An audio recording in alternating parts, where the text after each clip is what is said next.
تفسیر قرآن کریم. اعوذ بالله من الشیطان الرجیم. بسم الله الرحمن الرحیم. الهی انطقنی بالهدى والهمنا التقوى. الآية 20 بعد 200 من سورة البقرة. ويسألونك عن اليتامى قل إصلاح لهم خير وإن تخالطوهم فإخوانكم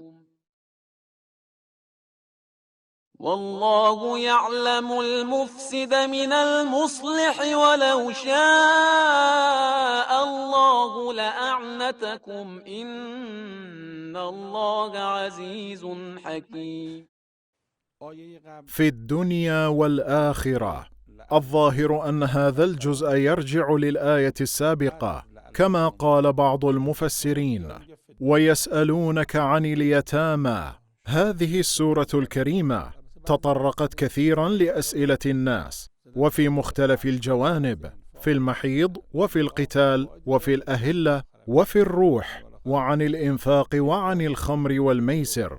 فمن هذا يعلم أن الأنبياء مرجعيتهم ليست فقط دينية، بل مرجعيتهم عامة.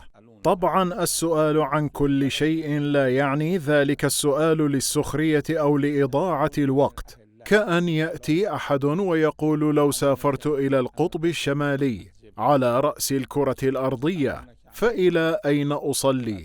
للشمال أم للجنوب؟ ما الفائدة من هذا السؤال مثلا؟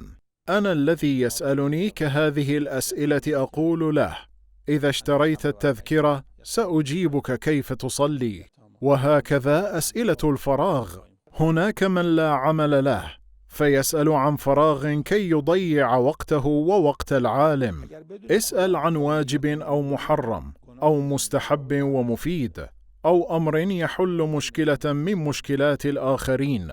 ويسألونك عن اليتامى قل إصلاح لهم خير. يعني صحيح أن أكل مال اليتيم حرام وأكل للنار، ولكن لا يعني هذا أن تخرجوهم من بيوتكم خشية ذلك، بل يعني أن عليكم رعاية مصالحهم وكل ما فيه خير لهم. وإن تخالطوهم فإخوانكم، فلا بأس أن تذهبوا لهم وتأكلوا عندهم، فهم يفرحون بذلك، ولكن كي لا يحصل إضرار بمال اليتيم ادع كذلك مثلا وزد على ما أطعمك إكراما وإحسانا له.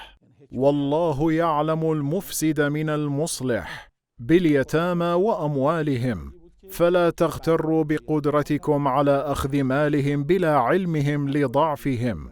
إصلاح اليتيم ليس بالمال فقط كما يتوهم، بل الإصلاح العلمي مطلوب، الإصلاح الفكري مطلوب، أي كل ما يصب في رشده. ولو شاء الله لأعنتكم، أي لألقاكم الله في المشقة، لكن الله لا يلقينا في العسر، بل الدين دين يسر. إن الله عزيز حكيم. السلام عليكم ورحمة الله.